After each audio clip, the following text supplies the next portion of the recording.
to Things Pádel. Today we are in La Moraleja, as you know, you already know this club, and we are with Icíar Montes. I would say that she's Chema's sister, that's obvious, but also she's the most laureate female paddle player in paddle history, so we are super honored. Thank you for attending us. Okay, thank you for inviting me to this interview. I'm a little bit flattered by the by the introduction, but then again, of course, it's a long journey since I started playing paddle. So yeah, I feel honored and I feel like a privileged person for having played for so many years. No? Played and win, right? Because I was checking the internet for Chema, like Montes, like, oh, this woman never gets rid of playing, like not playing, winning. Like every time you played, we're almost winning. Well, you see, when you're active on tour, as I always say, probably you win most of the time, but you always lose. So it's kind of the both sides of the same coin. So we have to get used to winning or losing. It doesn't matter. I think as long as you are able to feel motivated and to feel like kind of blessed by doing what you love and living off it, you know, earning a living. So I think it's kind of for me being kind of a pioneer in the sport as a pro. I feel privileged. So. Yeah. Our privilege is having you here because you've been 11 years number one. Yeah, well, it is. It's facts. Yeah, really, it was 12 years. Okay. And when I played for over more than 20 years, but yeah, I think I was 12 years number one and 11 number two as a pair. Okay. Yeah, and then 5 times world champion. See. I think the most peculiar thing about that is that I played with different partners and on different sides of the court, which of course again I feel kind of blessed because I learned the game from different perspectives. It's completely opposite the perspective of the court, playing on both sides and understanding kind of the game and the tactics you apply on court. So. Because you're not a lefty, right? No, I'm not. I think it's a challenge when people get stuck into one side of the court and then you see people like you that change and excel in both sides. Yes, I always encourage players at least to learn to play on both sides because I think it expands, it becomes the kind of partners you attract. No, it widens. It's broader. No, your partners are broader, and also the kind of understanding of the game, because it's fun. Yeah, it's fun learning how to play on the left. It's fun how to play on the right. Of course, it's slightly different, but then again, also you understand your partner better. Yeah. Once you play on both sides. When you swap sides, you say, okay, so she's struggling with this, or she's trying to do this kind of, pattern of the game, so you anticipate even how they're better. gonna behave. Yeah. Makes sense. Okay, so we're talking to you just a few hours before you go to Cagliari, which is the European Championship. So to tell our audience, you are the national coach of the female Spanish team, which again, you are used to win, which is a little like, not embarrassing, but a little blemish sometimes, right? Yes, since my retirement in 2015, next year, the year after, I started working for the Spanish Federation as a captain of the national team, female team. And yes, again, I mean, we feel the pressure and of course, we are one of the favorites. Always in every championship, but then again we have to bear in mind that we have the best players in the world. So it's kind of a privilege, but it's also kind of that pressure, no? That the expectations are very high. But I'm happy. I mean, it's something that I like to do because I love being with my players, of course, and bringing titles home.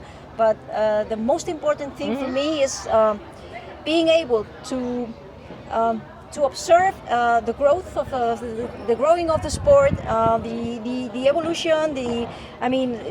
so many countries. Everything has evolved a lot in the last maybe, I'd say 20 years, but in the last 10 years, things have gone like faster. So it's speeded up. So it's nice. I see. And what's your criteria to pick players? Because I think it's also a challenge, right? Everybody's going to be complaining when I'm not there, or the opposite is everybody wants to be there, but at the same time, there's no place for so many. Yeah, I know. Well, there are like different factors that that are very important. Of course, there's the ranking. Ranking never lies. For me, it's. I think it's a plus when both players play together. They are as a pair, because it gives like kind of consistency to the team. Then again, you have to see in which side of the court they are the specialists. They are playing currently, and also if they've played before on the other side, or for example, if they've played with another player on the team. So it's the ranking currently, their performance. I mean, nowadays, because of course every player has a historic.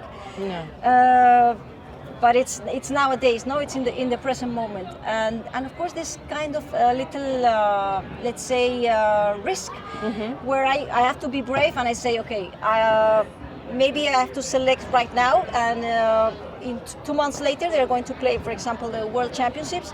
But I think in 2 months she's going to be at this kind of level, and so you have to also have kind of a vision of how the player is going to be when the championship comes. No? Yeah. So yeah, it's not so easy, because for me the most difficult thing is to leave a player out. Yeah. Not to select them, because everybody's happy to be on the national team. But then again, there are many players, because we have such a wide range of players right now at a very high level in Spain. Fortunately, I mean. So when I leave a player out and she thinks she's, merece, no? She deserves being there. Of course, she deserves to be in the team, and I leave her out. I understand completely. First, because she's probably right. I mean, it's not a personal thing. Sometimes it's because, of course, the side, for example, the side of the court she plays, and if for example I have 8 players playing on the left and kind of an overbooking, I need players on the right. So it's difficult. It's complex, but at the same time, I like to build the most consistent team possible. It's a challenge. It is. So, who are the ones going now to the European? We have we always travel with 8 players, although we play 3 pairs. I mean, how do you say it's a round robin, like a mini league. Right? It's the best of 3 matches. So the 8 players are Patti Yaguno, Lucía Sainz, Alejandra Alonso with Andrea Austero, Jessica Castelló, Bea Caldera, Martita Ortega, and Lorena Rufo. Okay, so it's quite bold. They're all in top 20 right now? Or? Of course, they are top 20. Which is amazing. And who are the teams that you think are like your rivals that are also, hey, pay attention to this because it's not going to be just going out for a walk? See, this is kind of the funny thing that nowadays most teams have maybe 1, 2, at most 3 players that are already on tour playing the main draw. So they are professional players and they are playing or with or against my players. So it's kind of funny. But then again, because you need like at least 6 players more or less at the same level, it's difficult for those teams. So they have a very good level because they already have professional players in their team. I'd say Italy is one of the favorites. France and Portugal. Okay. Those 3. But then again, we have Belgium. Belgium has a very, I say, what we call homogeneo. Yeah. Size. Yeah. level. bold, Sí, well-rounded. Yeah. Exacto. And they can do like many varieties with their pairs, and I think they also have a very good team. And then are other countries that are increasing their level. So yeah, let's see. But I think the three main are That's tough. Italy, France, Portugal. So you're also playing. You say not professionally, but you also won the World Cup, like Seniors World Cup recently in Alicante, right? Sí. So how was that? How do you feel when you go and compete in that kind of competitions? Because they used to be more like for fun, but now like Argentina take it seriously, UK take it seriously, so it's not a joke anymore. I know. I mean, for me, it's kind of a natural thing. Of course, I'm retired, long time retired, but I'm still quite active. I play like 3 times a week, and I do some kind of, exercises and Now you're everything fit. to be at least to not get injured. Okay. But yeah, I mean, and nowadays the seniors are taken very seriously, not only as a promotional kind of part of the sport, but they also like to compete, because the thing about Padel is that you start playing very little, but you can be like 60 years old and still play good level of Padel. So you're going to spend lots of or a great part of your life if you are okay. I mean, if you're fit and if you're healthy. For me, it's the most important thing. So everybody wants to win. So they also practice and they train hard. So yeah. Yeah, beware of. It's fun. It's fun being with the seniors. Okay, so you are wearing a Mac T-shirt, and I've seen you with your Palayo racket. What's about that brand? Like, why do you work for them or with them, and what do you like about them? Funny, I've been asked that question many times. Why are you with them and not with Any other brand? Other or well-known brand or whatever? No. When I was as a former player, I always played with a well-known brand, and it was. I mean, it was okay, and it was like that. I mean, it's what happens. It's the ones that have the money and they pay the players and everything. But I felt like kind of an opportunity when the founder of the brand spoke to me, and we became. It was kind of a kindred connection, like this, no? And I started like working for them because for me it was first an opportunity to add and to add not just as one more as another former player or whatever, but to add to the product, for example, helping them with your knowledge. You can Exacto. give your opinion and tell them, hey, technically we can do this. Exactly. I help them technically with the palas, with the rackets. Also, of course, we have, for example, for Mac. You know that Mac is well established in Mexico. Yeah. But then again, here the market is, we say, very saturated. Yeah. So we are being like kind of prudent to see how it evolves, because nowadays you need lots of money to introduce in the market, and it is not something secure. So we are doing like step by step in the markets that are emerging, let's say. And I feel like very comfortable working for Sadie Etornot. She's the CEO of Mac.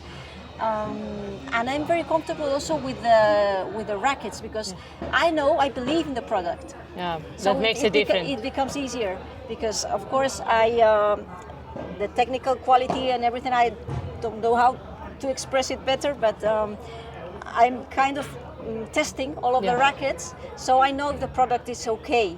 And I believe totally in the... Yeah, but I think it's important that you're backing a product that you believe in. You know the process, you give your opinion, they take your feedback, they do the changes, so you feel part of the process. When someone grabs a racket and it says, the bounce is like this, or that's this stuff or that other, you feel that, and they are writing it correctly. Exactly. So there's like a fact-checking somehow that you can back them.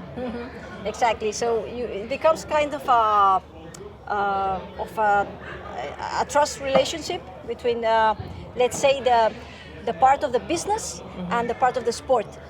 So I think we make kind of a great team, no? Yeah, and also seeing like a new brand growing, you feel part of that. Like Exactly. growing times is always happy. Yeah, that's something. Yeah. I like it. And I wanted to talk to you also about how Padel has evolved, right? Because you've been all your life into Padel, but you also went to college. So for you was an opportunity, but also a choice. Like you have your law degree, you speak English, like I love your parents. Thank you for taking them to the British school, both Chema and Icíar. Very happy for that. I'm taking advantage of that, honestly. But how people felt when you told them, I'm gonna make a living of Padel? You see, but I was lucky because I studied in a university. It was called Universidad Europea de Madrid, Okay. And they already had courts in the university. So it was one kind of the modern university where they have in sports. They had paddle courts, and we also had. We also had money from the university, and it called Like internship, yeah, scholarships for Padel. kind of a scholarship. So I felt like privileged. There was also another player called Carolina Navarro. She's still on tour, and she's one of the pioneers too, and one of the great players of all times.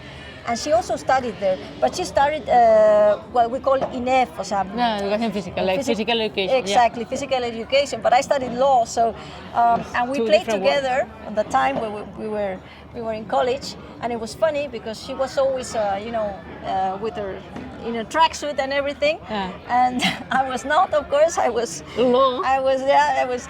So it was funny, but then we changed and we practiced. No, sometimes we practice even in the paddle course that we had over there. So, Wow.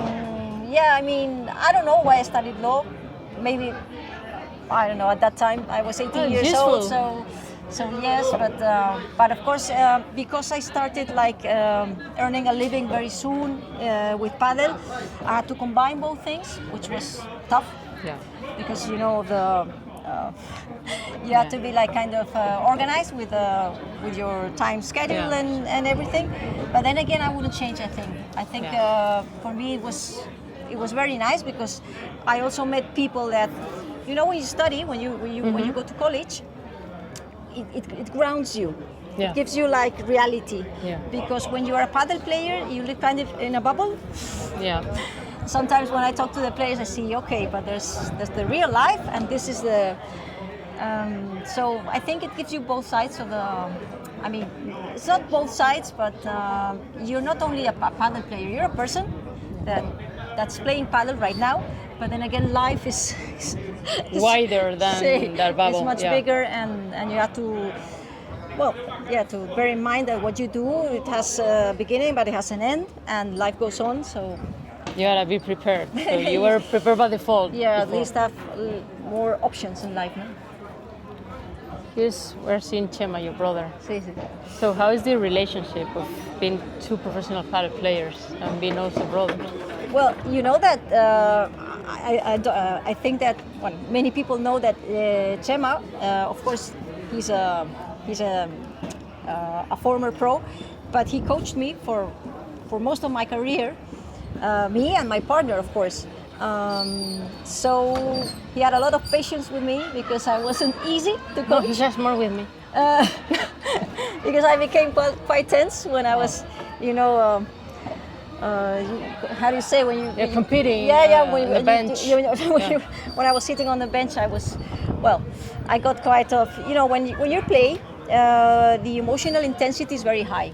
So one of the things that the coach does is kind of a thermometer, like it balances a little your emotions. It's not just the information he gives you at that time, but trying to understand your players and to balance their emotions and helping them with their emotions to control, because things get out of hand very easily, like this. Yeah.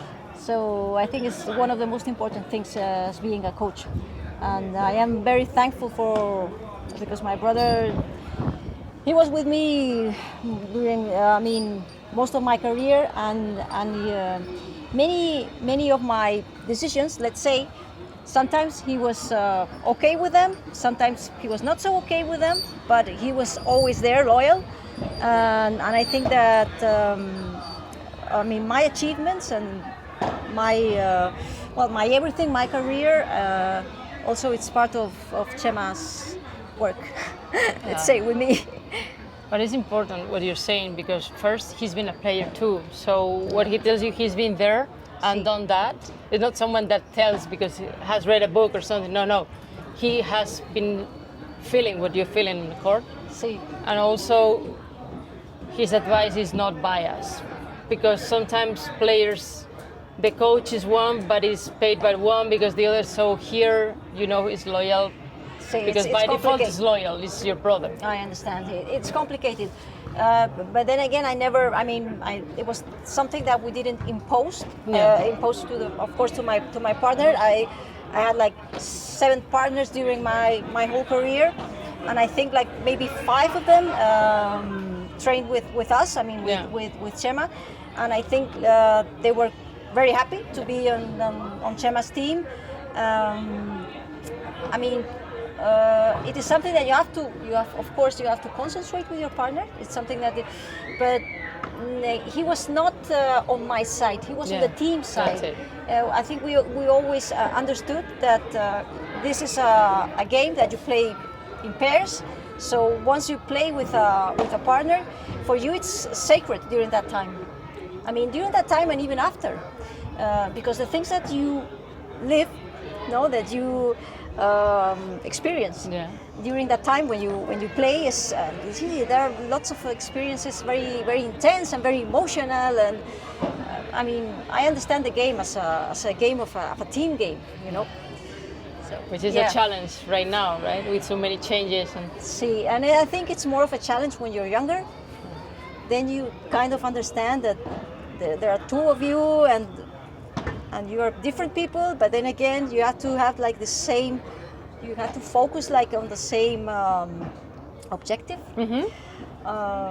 Because of course if not, things can get out of hand and maybe you quarrel, and you spend lots of time, lots of hours with that person. So we have to understand and respect also, their way of their way of understanding the competition and being a pro, because it's not the same for everybody. But then again, you have to get the best out of your partner. So, and of course, let her be and let her shine also, because sometimes the egos in a pro player is kind of like when you are a musician or or an actor or whatever. So you have to also balance that kind of situations.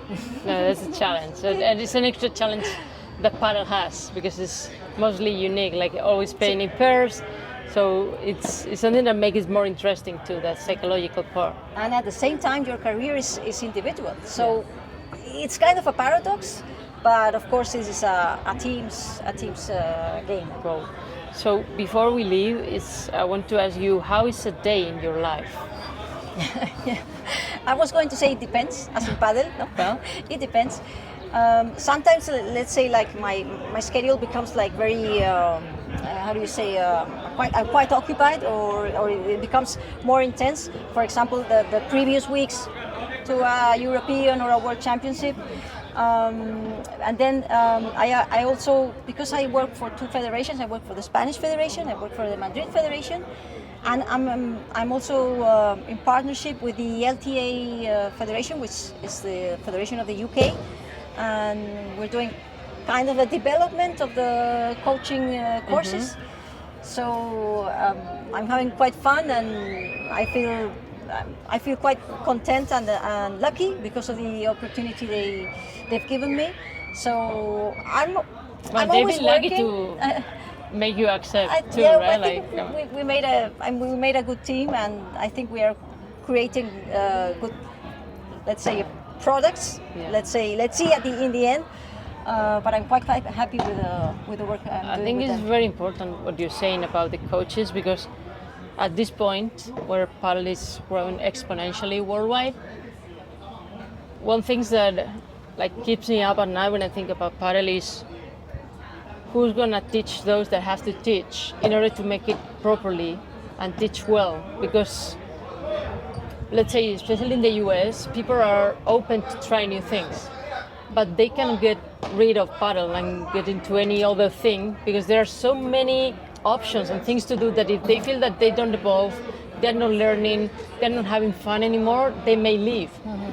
So having people that guides you and teach you in a good way, I think is super important right now for paddle, not just in the UK, but worldwide. Sí. And I think that's why it's so important that you, your brother, speak English, because we need people that are like solid, one of the pioneers, but also that can communicate properly, not just in Spanish. Absolutely. I think that the first thing that you have to be conscious of is that paddle is a sport. Of course, there's the recreational level, which is one of the most important things, but it's still a sport. So sport has its knowledge. You have to be, of course, actualized. But you have to know that there is a pattern of the game, there is the kind of the essence, there are tactics, there are technique, which is proper to the sport, different from other racket sports. So yeah, just respecting that it is another sport, maybe not so well known as tennis, maybe. Yeah. Not yet. Not yet.